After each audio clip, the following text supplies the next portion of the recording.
శరణు శరణు అంటూ వేడుకొందురయ్య కరుణాల మా తండ్రి కరిముఖ దేవా, ముక్కోటి దేవుళ్ళే కొలిచేరంట మేమెంత టోళ్ళము గణపయ్యా, ముందు పూజల తండ్రి గణపయ్యా, మా ముత్యాల దొర నీవే గణపయ్యా.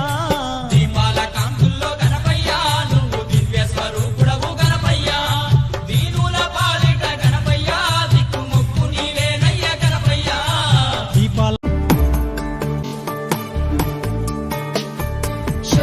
शुक्लाम्बरधरं विष्णुं शशिवर्णं चतुर्भुजं प्रसन्नवदनं ध्यायेत् सर्वविघ्नोपशान्तये।